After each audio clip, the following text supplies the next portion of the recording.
I get shit done, I have fun. It's my time and I'm the one. I'm breaking through.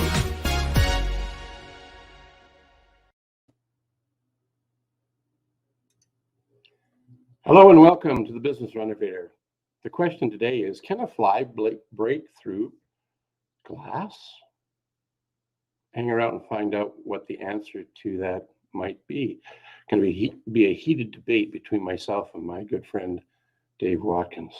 Before we bring Dave on, though, here's a message from our sponsor.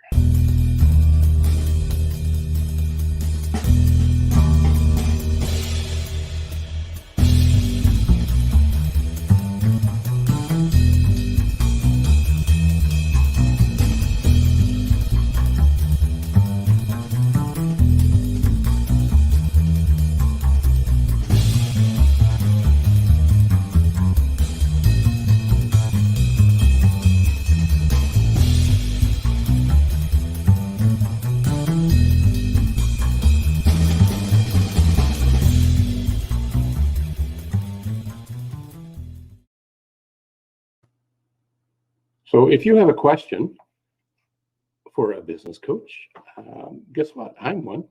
And I'm part of a network of a couple of hundred from around the globe. So if you have a question and I can't answer it, not to worry. I'll make an introduction to somebody who'd be happy to give you 20 minutes of their time to answer that question and help you along your way.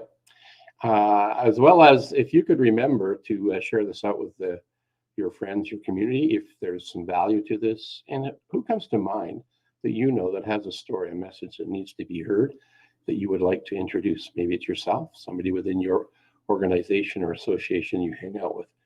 Let us know, do an introduction. The information to get a hold of myself will show up at the end of the show. Send us an email. And of course, if you're watching this on a replay, fantastic. If you could just let us know with the hashtag replay, let us know where you're watching from. I'm going to bring up my esteemed friend, Dave Watkins. Hello and welcome, Dave. Hey, thank you. I'm Dave Watkins, representing the Woodlands, Texas today. Great. I've heard that's a really nice place, yet I've never been. It's nice. You got to visit. And you don't have too much snow, right? No snow. Well, we did have a freeze and snow last year, and we're hoping it doesn't come back because we don't know what to do with that. Yeah, we get freeze and snow, but it stays. But it's a beautiful day here in the fall in Calgary, Alberta, Canada, which is where I'm situated. But let's get serious. Mm-hmm. Can a fly break through glass? Come on, Dave. Get real. I don't think they can. I keep finding these little flies on the windowsill after they've done their best. They've given their all to break through the glass, and they can't do it. That happens in the woodlands too, huh? Yeah. We have a lot of flies in the woodlands. But I think we have a lot of flies here, not in the winter so much. But the rest of the year we do, and we have the same experience. They're not taking naps on the windowsill. They're gone. They're dead. They passed away. And there was nobody there to go through a ceremony, to the rite of passage. Nothing. No. What do you think the cause of that is? I think it's because they can't break the glass. Do you think they can break glass, Bill? No, I don't. I thought we were going to have a debate about this, but it sounds like we're on the same page. We're on the same team of glass. Yes, but I will say that if you could come up with a very thin, several molecules thick of glass, and you showed it to a fly, they would take their best shot at it, and they might even break it. Well, okay. I'm not going to debate that because you do have a science background, and I just know there's science. We just don't have any windows that are like that. Okay. And the reason we brought this up is, can a fly break through glass? So it's a really good metaphor that I've heard numerous times, and it's written in a book, which I brought to the show today, You Too, by Pritchard Price. And one of the chapters in there is he does actually talk about this topic, about can a fly break through glass? Not quite how he shows up. What he talks about, though, is life does not have to be hard. Trying harder does not necessarily mean that you're going to have success, does it? No, in fact, it could be the opposite. How do you mean? You can get, I've experienced in my own life, and I've seen other groups do this, where the harder they try, the farther they are from a solution. And part of that is they get in a rut of disbelief, and they get into a rut of trying the same things over with a little change, incremental change. And the incremental change isn't going to do it. You just reminded me of something. You often do that, though. So that's one of the things I like about our friendship.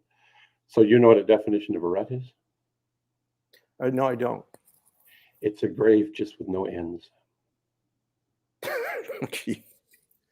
Well, it sure feels that way sometimes. Well, it does, doesn't it? Right? And the Mhm. harder you, I mean, like, there's a,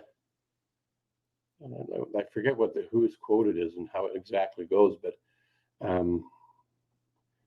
if you keep trying harder and digging a hole, and the more you try harder and the more you dig in the hole, the deeper you get. So stop it. Stop it. Just stop it. That's right. Exactly. Just stop it. Have you ever been in a situation where you're at the front of the room facilitating something to human beings of any age, young, in between, or older? Or you've been one of those people and you've been asked to do something and they've encouraged you to try harder at it. Have you ever been asked to do that? Or have you Yeah. asked? I've And never asked a group to do that, but I've been in facilitated groups, but also other groups where the theory is we just got to try harder. And you hear that in sports sometimes. And coach will say, you guys got to try harder. And sometimes that's true. Sometimes that's not the issue. I'm going to dispute that, being a former hockey coach. Mm-hmm. I think you need the intensity of the effort has to increase. And if we try to do things harder, it tends to be out of our comfort zone. And if it's Mhm. out of our comfort zone, we won't be able to execute the way that the coach would like us to. But because you're screaming and yelling at us, it's almost a bullying tactic. It is, yeah. And as a result of that, if it does work, it's short term. It's not sustainable. You haven't changed the internal belief system around it. Therefore, it's going to bounce back when the coach or the pressure is taken off. And we can do that to ourselves as well. So Mhm. I'm of the belief, and have been coached to think otherwise, is to how can I creatively and innovatively resolve this challenge and turn the challenge, and what's the opportunity? Mhm. And I'm actually polishing that tool in my toolkit of coaching and leadership by going through something under the program's called Positive Intelligence, and it's actually helping us develop that muscle so that we can do things, get better results with less stress. And stress is a good thing. Did you know that? A little bit, yeah. I know a little bit. What do you mean you know a little bit? I have, when we exercise our muscles, we put them under stress, and that helps them to grow. Right. When we exercise our brains, it can cause a little stress, and that helps us to get a little bit more insightful. It yes, absolutely can. And there is a good stress and a bad stress. Did you know that? That I did know, yes. And the bad stress is called distress. That's the fly Mhm. uh, or try harder. Just get after it. Go harder. Go harder. Go. It just doesn't work that way Mhm. on a sustainable sort of fashion, in my experience. Again, I'm not a psychologist, a psychiatrist, so they might dispute this and tell me I'm wrong. I'm just going by what I've been able to create in my own life and in the clients' lives and other people that I've had the pleasure of working with, athletes, whether they be football players at the university level or younger people playing elite hockey from 10 to 18 years old and anywhere in between. I've seen the same results by encouraging and getting them to change how they see themselves and not trying so hard to actually make it easier by changing their self-image and their self-concept of who they are. Now with the fly, I don't think we can teach them that. The fly is so silly because they're attracted to the obvious. I think it's the light, it's the glass, and it looks like they can get through it. You know, if they just took 10 feet away or 15, I'm thinking of my house, 15 feet away, they could fly out the front door. Yeah, if I had it open, because that's how they got in. So they could just backtrack and go back out. But they don't. They end up on your windowsill. Right? That's right. So the other stress, but I said there's two types of stress. Two. The other one's eustress. And eustress is the positive, want to, choose to, love it stress that we're excited about doing something. It's that life force energy that Napoleon Hill talks about, I think, in Think and Grow Rich. He calls it sexual transmutation, but a nicer way to describe it, I think, is eustress. So things we're going after because we want to achieve that. And when we get into that state, we can get into a state of flow. And we're in the state of flow, we can work not harder, but longer and with more energy. And sometimes even more efficient. Yeah. And I think we both experienced that. Yeah, we have more than when once. and I know times when I even don't even realize that hours have passed because I'm in the flow. And I love that feeling. Yeah, it's nice to be in that state. So I think that's where we're in that state of the physical and spiritual and physical. It all comes together, and it's amazing. Yeah. So if we're doing what we really, really want, life is more fun. Well, can I ask you a question? Please do. That is, okay, we're humans. Yeah. And we've got a brick wall, an imaginary brick wall, and we know on the other side of that wall is a solution and maybe even our transformation into what we want to become. And we are in a position where we keep banging our heads against or running into that brick wall. Right. What can we do? Are we like the fly? We wind up at the foot of the wall, kind of expired. I think we can be. Yeah. I think unlike the fly, though, we have the ability to do things differently. And it was also just, we're picking on the fly. It's also limitations to other beasts, like birds fly south for the most part. There's some that stick around here which they would fly south or anywhere, just not, and that's magpies. They're an annoyance, but they seem to live in the cold weather all year round. But besides them, things like geese and other birds, they go south. That's what they know what to do. They don't think, well, no, we could stay, we could build a house, put insulation and start a fire. I don't think they have that kind of thought process, do they? Geese? Oh, yeah, or any other. Oh, they're very bright. Are you kidding? No, it's pretty much an instinct, but we really don't know what goes on in their little heads. But no, we don't know. But they have they don't stand around and say, I think we should go south this year. No, they just go, right? They just go. Yeah. All of a sudden they lift off. And it's funny, it's great to watch them do that as a flock.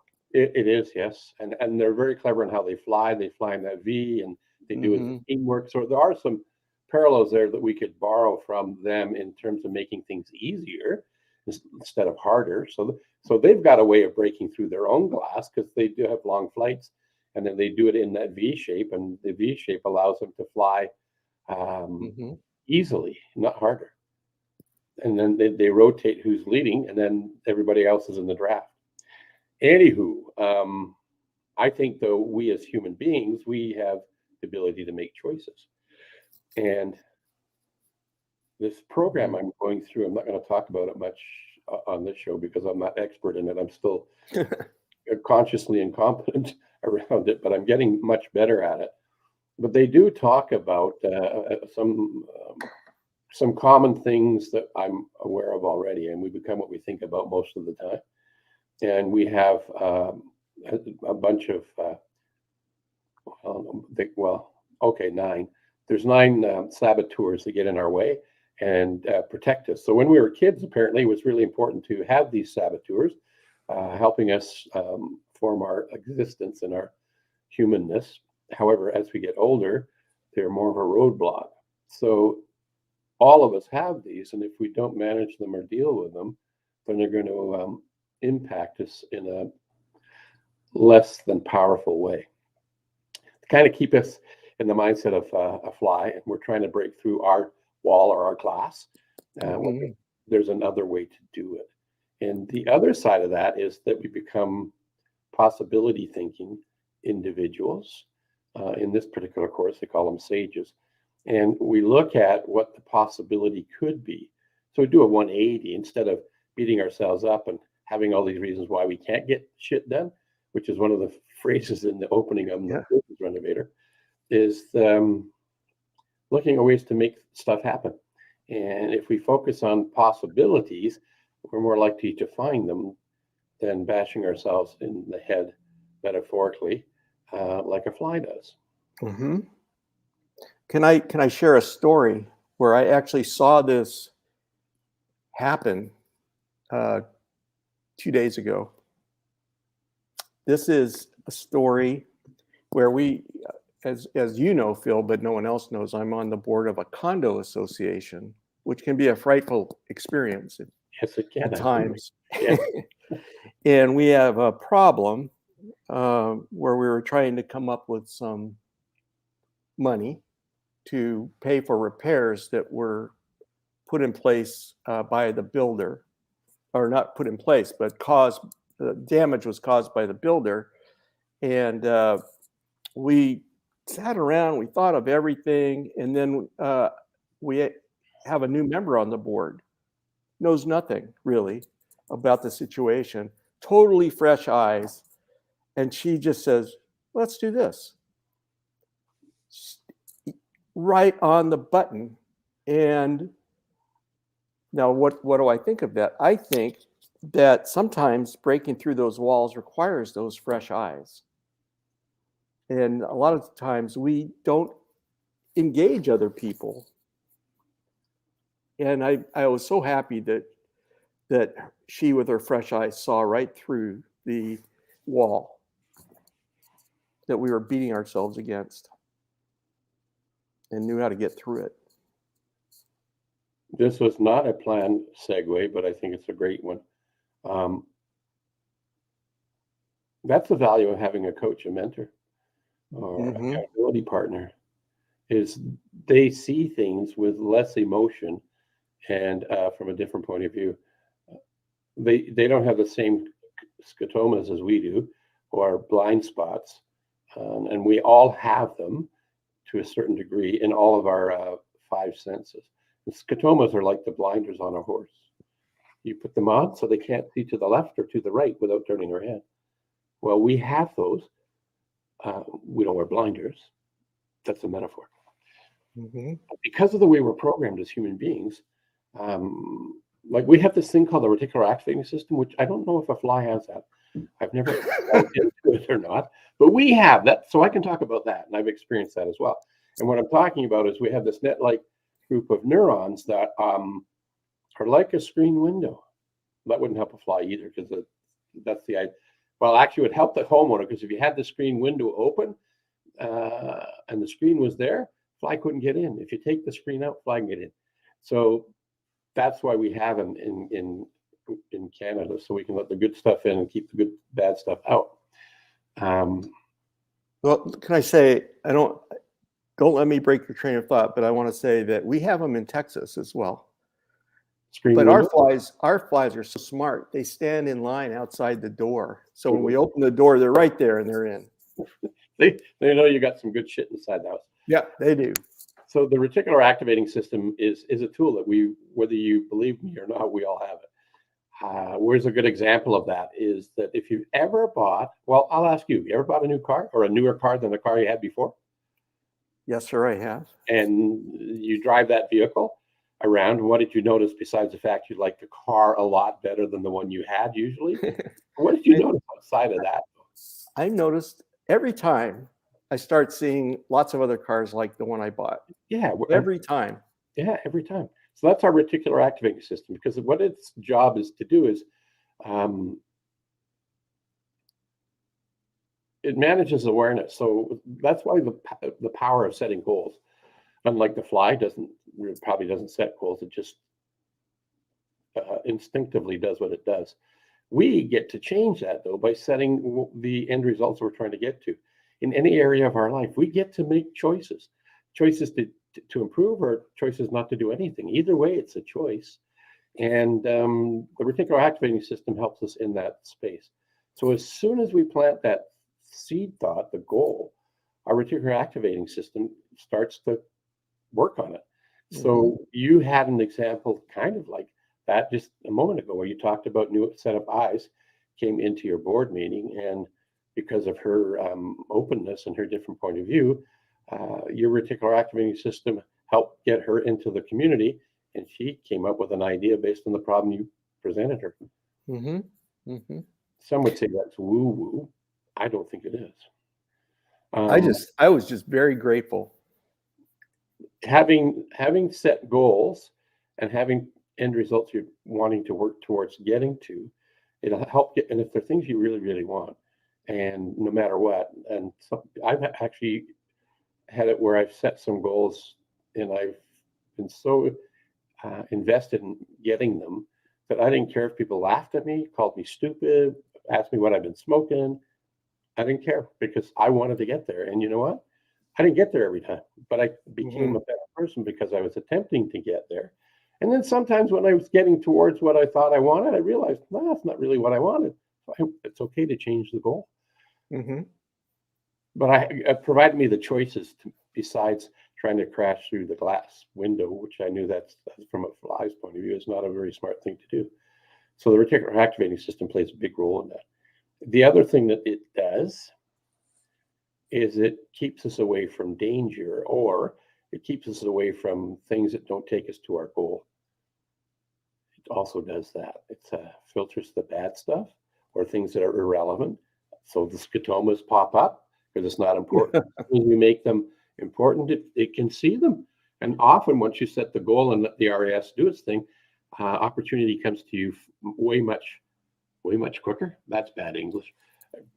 Arrives quite swiftly. Yes, very nice. Thank you. Well, I think it's in part it's a survival tactic we have. Yeah, I think that's what it was initially for in the early days of us. Yeah. And it's there to protect us from the good and the bad. Well, not protect us from the good, that's a good thing, but protect us from the bad things. And it awakens the amygdala, which is what protects us. It turns on the fight and flight mechanism, as far as I understand. And a whole bunch of other things happen, which I'm not the right guy to explain all of the science behind it. You might be, though. You're a scientist. I am, but not that kind. Okay, that's fair. But flies, I think the bottom line, buddy, cannot break through glass. So we've made our decision then. Well, that's mine. What's yours? I don't think they can. Even and the red herring of a molecular layer of SiO2 is really absurd. So I won't press that. There's my buddy and friend who I met through the tough times of the pandemic, and she's an interesting woman, talking about somebody who can break through glass. She raised her daughter almost single-handedly. She looks after her mom or helps care for her. She was growing up in California for a long time, and she stayed there until her daughter graduated. And her daughter graduated. She's off to college. As soon as that happened, talking about goals, Kellen had a goal to leave California as fast as she could. It was damn expensive to live there. So she tells me, and now she's living in Georgia, a couple of acres, got a nice house, and she's launched another business. But I'm going to bring her on as a guest so she can tell you all about it because I don't want to skew it up. But the reason I bring her up into the conversation like that is she's not a fly, but she's broken through a whole bunch of barriers and invented and created and designed the life that she wants to live. And she's doing it on a day-to-day basis. Not to say she doesn't have challenges, but she doesn't have problems. She just has challenges. And she turns them into opportunities. She got fired in California during the pandemic. And so what did she do? She started a business. And then what else did she do? She started a live stream, her and her buddy. And actually, she does a couple of things in regards to breaking through glass, metaphorically. And she had never been on live before, and now she's loving it. And she's an amazing individual. And she just did an introduction to somebody I'm looking forward to who's amazing. He's a Bob Proctor, talk about breaking through the glass and not being a fly, 12 years old, and he's a certified Bob Proctor coach. Wow. And when I heard Kellen tell me about him, and she said she thought of me and she wanted to make an introduction. So that she's done the introduction today. So your reticular activating system can make all sorts of things show up and fill your life with bounty and opportunities if you're open and receptive to it. Oh, look at this. Another word for her. He is amazing. Well, I'm so excited. I can hardly wait I'm going to see if I can inspire him to come on and be a guest on the Business Renovator. Apparently, he lives in the same province I live in. So I'm looking forward to connecting with this young gentleman. I'm fascinated with people who got this stuff way younger than I did. I didn't get into this kind of thinking and training and understanding until my 20s. It's really promising to think about and intriguing to think about what will happen when someone gets this type of thinking at that age. Oh, I mean, it could have a huge impact. Oh, they will have. On many people, not just themselves. No, exactly, Mundo. I mean, to be at that. And, Jack Canfield, who's an amazing thought leader in this space as well. And he's done some amazing things. And if you follow his life journey, it always hasn't been a bed of roses. It's been up and down. He's been bankrupt twice, married a couple of times and divorced. So he's had real life challenges. In spite of all that, the people he's had an impact on and the things that he's done, and he already has Mert. He already has Mert. Oh, the 12-year-old. Yeah. That's amazing. Well, I got distracted by all that. Well, Kellen, you're just awesome. And you're talking about Jack Canfield. All right, now all of his nuggets and his brilliance and the things that he went through to get where he's going. I'm part of a program that he started in September. Not that he just started it. It was a 4-month long program. Started in the middle part of September, and it goes to the middle part of December, I believe. And there's been a few things in along that journey that he's added to it. So he does this breakthrough to success program. So part of the program is the 5th, 6th, and 7th. I'll be in an intense program virtually to go through his breakthrough to success. So I'm excited about this fall. I decided that I wanted to amp up my game so that I can help more people not be a fly and break through their own limiting levels and ideas, because I know I have them. So I'm thinking if I have them, other people will have them. And if I can sharpen my axe and polish my gem to help people help themselves, then I'm living on purpose, because that's what cranks me up. What cranks you up? What cranks me up is fishing, number one. And number two is helping, actually, this is number one, is really having an impact on people's lives for the better, hopefully. And not just on people, but even organizations. And right now I have the good fortune to be on a couple of boards, and it gives me the chance to help those organizations, I think, and And I really enjoy that. I like to see the differences. So you'd like to have a positive impact on people's lives. Yes, and organizations, which in turn transfers that positive impact to people. Yeah. I'm just trying to distill it so simple that your subconscious mind gets it. Yeah. Now I get it. Yeah. Hey, you know what, Bill? Fred, this has been a blast. We're getting close to the, actually, we're past the 30-minute mark, but that's okay. Yeah. Is there anything that you wanted to share with the audiences today, or they're watching on the replay? Think about, yeah, I was, one thing I hope we could talk about, and we don't have time, maybe we can do it another time, is what's the difference between someone like your friend in Georgia now who can break through walls and those of us that can't? Or haven't yet? Or haven't yet. Yeah, don't say We can't. can't. Because one of Not the that we can't, but we don't, and we haven't, some of us. That's right. I'm going to try and show you something real quick here, because I'm sort of partly ready to show you. And I hadn't thought of doing this before, so let me just do it right now. I'm just bringing this up, and I'm going to get rid of that, and I'm going to get rid of that, and I'm going to do a share the screen, and I'm going to share this. I think the difference is, my friend, is this. You and I know that success comes in cans, and the ones that are having struggles and not being able to get where they want to get to, they think it comes from cannots. I think that is the difference. Not cannuts, but cannots. No, it's not cannuts. It should make this success comes in cans, not can'ts. Yes, that would be better. But yeah, that's a really good point. I think that's the difference. Appreciate that.